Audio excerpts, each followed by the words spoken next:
absolutely. Not just pressed for times. I have to represent the country at European Council, which starts at 2 o'clock, and I wouldn't like to leave the country unrepresented. But also, there is a 2-hour public health rule. As you know, we all become close contacts if we're in the same space for more than 2 hours. To answer Deputy Ekamara's questions first, as he kindly left me time to do so, do we have a recovery plan? It is in development. We're developing it now, and that is the plan to allow us to unwind the restrictions that have been imposed on people. We'd expect to have that well before the 5th of May, certainly before the 5th of May, and be able to share it with the public before the 5th of May. And we do very much welcome consultation with opposition parties if they wish to make submissions to that.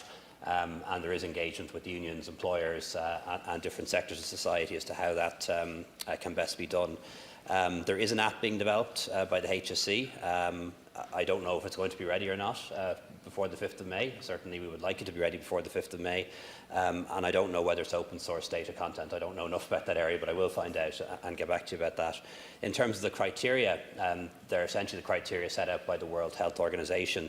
So there's the epidemiological criteria. You know, are we seeing the number of cases going in the right direction? You know, all of that data going in the right direction, which is important. Secondly, how are we doing in terms of ICU capacity, bed capacity, overall health service capacity?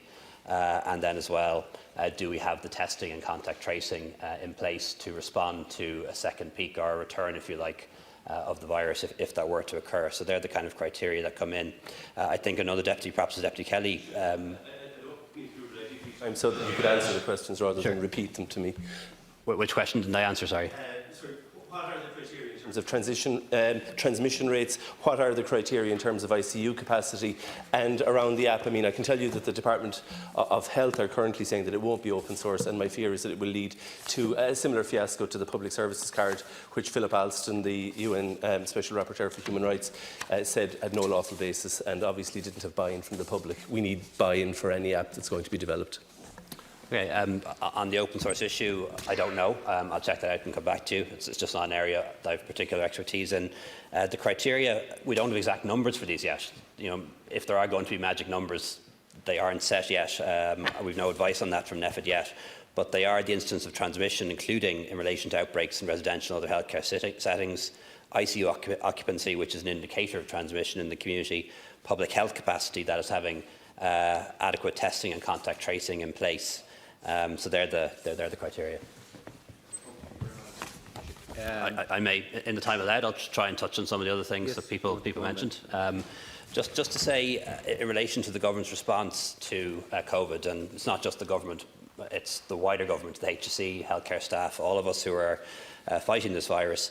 I've always felt that we're fighting it on 6 fronts. PPE, to make sure that our staff are protected, testing and tracing, ICU capacity, ventilators and bed capacity, the economic and welfare package to protect business and livelihoods, societal action such as social distancing and lockdown, and also protecting vulnerable groups, including those in care homes, prisoners, travellers, Roma, homeless and asylum seeker accommodation centres. People often talk about which one did you prioritise over the other. It's never been a case of prioritising one over the other. We've always been trying to fight this battle on all 6 fronts. Never at a meeting that I ever attended did anyone ever say we should prioritise nursing homes over PPE or testing over social distancing. That's not how it works. 6 fronts, 6 battles, trying to fight on every front every day, giving each one equal attention, as much attention as was possible, and running into problems every day, quite frankly, whether it's PPE, whether it's testing, whether it's vulnerable groups, whether it's the economic and welfare questions, and trying to do our best every day on each of those. So it's a misunderstanding of how this pandemic is happening and the challenges we're facing to think that you would ever somehow set out a ranking order and say that PPE was less important than nursing homes or testing was less important than the homeless. That's not how it works, at least on the front line or the 6 front lines that I'm fighting on. It really misunderstands the challenge that we're facing. In terms of transparency, I totally accept the points the deputies are making about the need for greater transparency. I really do. But I would ask for your understanding. People are really busy. They're really swamped. People are struggling to read their emails and read the really interesting and important documents that are being sent to them every day from people all over the country who really want to help and make good suggestions. This is a rapidly changing situation. Facts, data change by the day. Things that we thought were true a few days ago may not be true today. Even the symptoms of the virus, what we understand them to be, has changed in the last couple of weeks. The data changes on a daily basis and is very, very often out of date. Just in terms of some of the questions on testing, I'm advised by the HSE that there is now capacity to ramp up testing to 10,000 people in the testing centres, and ideally in the testing centres a referral to an appointment time of 24 hours. Hospitals are doing testing for patients in the hospital and also healthcare workers at a rate of about 1,500 a day, and the National Ambulance Service has ramped up to an average of 1,500 a day. The testing criteria have changed over the course of the pandemic, and they will change several times. Initially, it was really anyone with symptoms. That had to be changed in line with World Healthcare Organisation guidance when we had a particular backlog to those who had fever as well as respiratory symptoms, and also then healthcare workers. It is intended by an effort to widen the criteria again. We do have more capacity, as I think a deputy mentioned, than we have demand at the moment, so it will be possible, and I believe NEF will advise on that, perhaps as soon as tomorrow, with the view to changing it next week to widen the criteria so we can test more people. But I need to be very frank and honest with people. When you widen the criteria on the basis that you think there will be this much extra demand. You don't know for sure. So there's an inherent risk in widening the testing criteria that we may find ourselves overwhelmed and running into problems with backlogs and so on all over again. That's not a mistake or a failure by anyone. It's just that you can only guess how much a change in criteria will impact demand. So everyone is doing their best on that front. People have mentioned testing asymptomatic patients. Up until a few weeks ago, the scientific advice around the world was that it wasn't useful to test asymptomatic patients because the viral load would be so low, the test would be negative, even if they had coronavirus.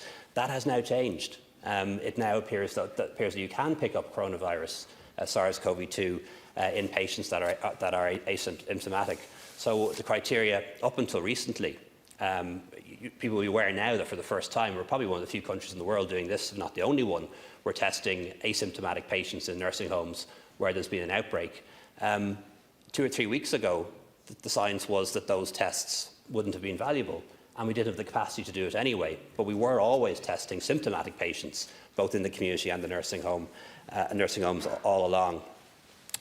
Just in relation to other things happening in the nursing homes, the funding package is now live. Applications have been made. I believe they're small so far, but money, if it hasn't been issued, will be soon.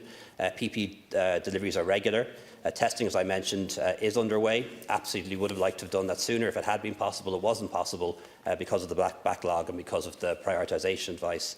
In relation to staffing, there is an agreement with the unions to allow HSE staff to work in the nursing homes. It is voluntary. We are now asking people to please volunteer to take up posts in nursing homes to help out in those nursing homes. In some cases, local hospitals have taken over governance. Dundalgan is an example of that, and there may be more of that. I should say, for the record, we have different types of nursing homes in this country: public, private, voluntary. I have seen no evidence yet that shows that any one sector has performed better than the other in terms of cases or deaths or infection control. Those that have made the news have largely been public ones, but some of those are excellent institutions. And even in really good institutions where there are great staff, where there's been PPE, where there are single rooms or double rooms, where everyone has done everything right, we've still seen the virus get in just as the flu does in the winter season. So I think it's important to bear that in mind as well. Yeah. Okay.